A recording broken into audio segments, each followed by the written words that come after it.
Hi, good morning, everybody. Happy Wednesday. Welcome to the 8 a.m. check-in. This morning, I want to talk about, I've got a lot of things flying through my head this morning. So I asked for your patience while I pull the threads of clarity and get into a flow with the message today.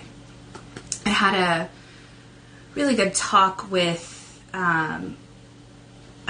somebody yesterday who brought up something for me that I feel like I've been preaching this for a long time. And thank you for the good mornings. And yes, this is my birthday necklace, Stacey Worley. Thank you.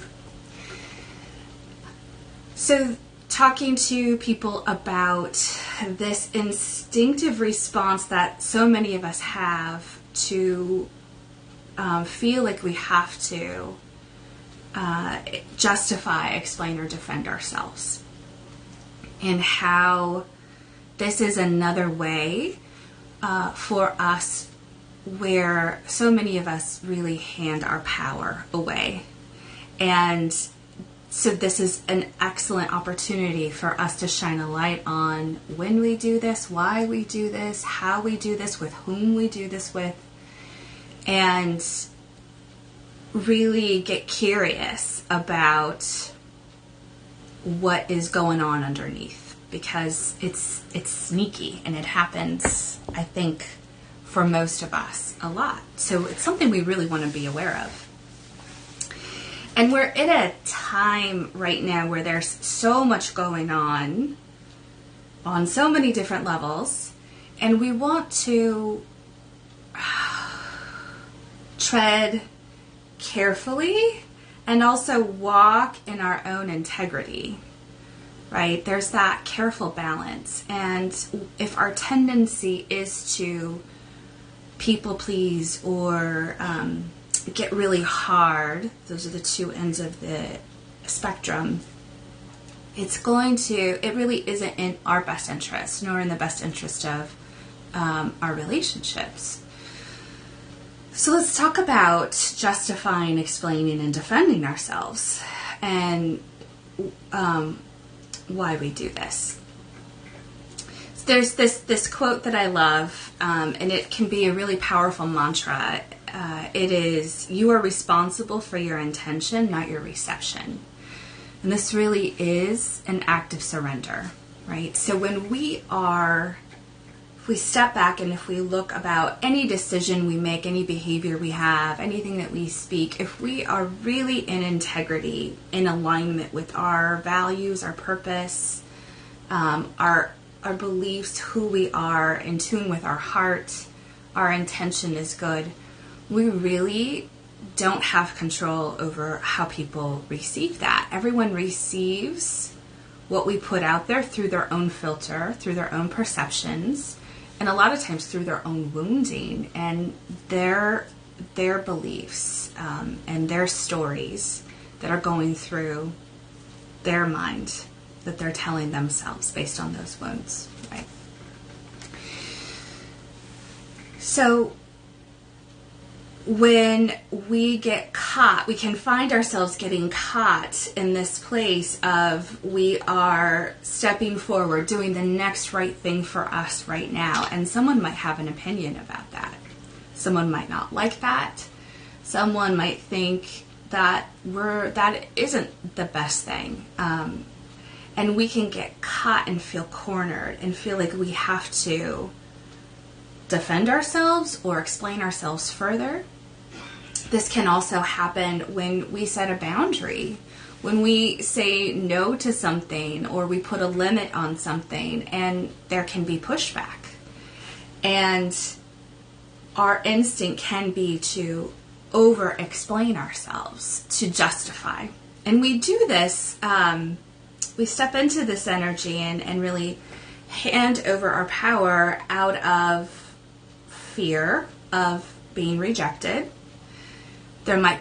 We might do it out of guilt. like that uncertainty of, am I impacting this person, or I am hurting their feelings, and I feel by setting this boundary or having this belief or making this decision, and I don't want to impact them in that way. So there might be some guilt, so we want to over explain or justify our behavior.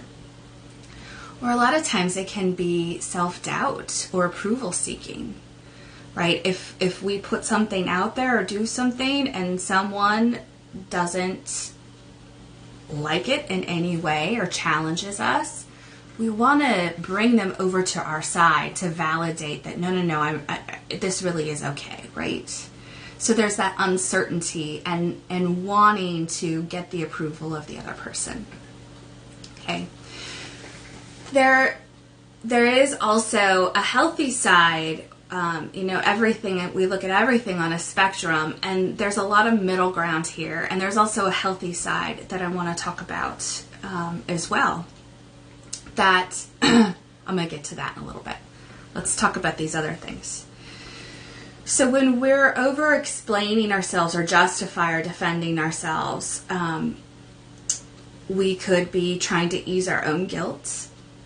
We could be trying to control the other's response. So really trying to control how they're feeling about us, trying to mitigate that. And this is where we can lose a lot of our own power, really sell parts of ourself or dampen down the things that we believe, or dilute our actions to make it palatable for the other person. So we're still able to stay safe in that connection with them, even though it isn't really the definition of safety, is it? It's very conditional. That I have to dilute myself to be accepted by you. It's not a very safe connection to be in. Or being insecure about our choices. Again, wanting that validation. Here's where we have to really look at, some of us perhaps are in the habit of doing this all the time. Some of us might only do this when we're really full. We don't really have the bandwidth and are feeling out of sorts ourselves and unsure. So that's a sign that we need to get a little more grounded. Or we might do this with certain people in our lives, certain people perhaps who have perceived authority over us, people that we're used to doing this with, like parental figures, teachers, people in authority, where we really desperately want their approval. Or we're tapping into that need, that want of really just being seen or understood, which is a basic human need, psychological human need, is to be accepted and loved and seen. And yet, if any of that security, remembering if any of that security is threatened, we learn at a very young age to start suppressing ourselves, to get rid of the things that are intolerable about our true selves, that are intolerable to other people, to secure that connection, right? So this is a way that we do this. If we grow up with domineering parents, narcissistic parents, mentally or emotionally unstable parents, quickly giving away our beliefs, our opinions, our changing our decisions could have been a really strong coping mechanism for us to survive. And recognizing that, we were being resourceful, we were doing what we have to do, and that isn't necessary anymore, right? So coming back to that discernment of acknowledging that deep longing and that deep need to be seen, to be understood, to be validated, these are all okay. This doesn't make us needy at all. But having the discernment of, where are we going for that? Are we going back to the same places where we've never really gotten it? that's the behavior that we want to change. That's the pattern that we want to stop. Where can we go to really be seen and understood? And this leads me into the healthy side of explaining, where we may want to step into further explanation of our decisions or our beliefs. And this is with people that by doing so we can foster a deeper or more open connection with. So these are really, truly, and I say this without any criticism, these are really, truly people who have their own level of self-awareness, who can hold space for you, even if your belief or your decisions aren't necessarily completely in alignment with their own. That they can still see you and you can still have a connection with them. You can still foster a safe connection with them and not have to be exactly in alignment with them. Okay, so these are really important people to have in our life. And like I tell many of you, we only really need one, just one. If we have more than one, that's fantastic. But we really just need one person who can hold that kind of space for us, where we really can just be ourselves and be seen. This might be a person or circumstance with this person where we do want to further explain ourselves, or we want to have an open conversation to get more clarity on what it is that we're in alignment with, what we do believe, what the next right thing is. Not someone who's going to tell us what to do, but someone who can hold open those possibilities and maybe ask those questions to have us drop in and get a little more clear. That fosters healthy, safe, open connection, a deeper connection than most of us had growing up, right? We also might want to step into explaining ourselves a little more if we've been hiding. And I think that this is one that resonates the most with me. This is the one that I feel like has been a huge part of my journey into coming into myself more and more. I mean, that's a process all in itself. But I would avoid conflict, and I would avoid situations where I wouldn't have to explain myself because I would just hide. I didn't want to have to justify. I didn't want to have to face any potential conflict or any potential rejection. So I just would go along with things and stay quiet, right? So this is a recipe to build resentment. This is a recipe to feel completely lonely even when you're not alone, because in this way, when we're hiding, we're never seen for who we are. We're never fully understood. We're never fully accepted, and we never really feel that love or that security. And so we are going about it trying to secure it in this way, but it's all conditional based on whether I stay quiet or not rock the boat or not disappoint anybody. If I believe something different or want to do something different, I would just try to do it behind the scenes. And so really having that awareness of where I want to stop hiding has been really important. And those are times where I might want to bring a little more explanation as to why I am doing something. The important part in this is really having that knowing, building that trust within ourselves of this decision is, or this belief really is in alignment with me. And then holding on to ourselves, using our resources to hold on to ourselves when they get to have their reaction to whatever it is that we've put out there, right? You're responsible for your intention, not the reception. Not the reception, right?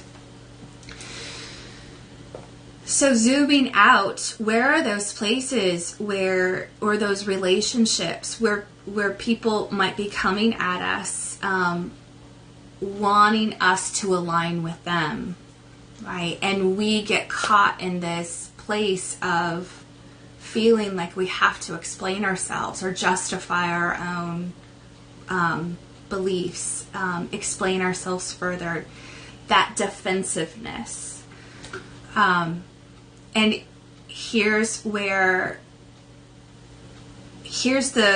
rule of thumb for me, where I go back to, and this is the conversation I had with this lovely person yesterday, is that when this is a pattern, when the person who wants to supposedly engage in open conversation, but they don't have an open mind and they can't hold space for you having any difference of opinion, this is where we have to choose not to engage. So we don't have to justify why. We don't have to explain why. We can just leave it as we're going to have to agree to disagree is one of those go-to messages, and hold on to ourselves through that, right? Whatever reaction they might have, they might try to engage further, poke further.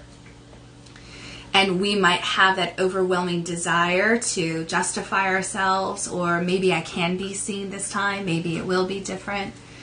And to just trust that this isn't a safe place for me to really open up. I'm not going to be heard here. And so it is a waste of energy.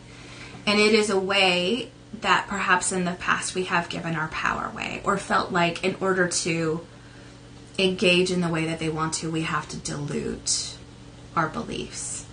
So this is where we're really working on building that trust within ourselves, building that muscle of discernment, of holding on to ourselves, not giving ourselves away or selling parts of ourselves for approval for other people. Knowing the whys are really important.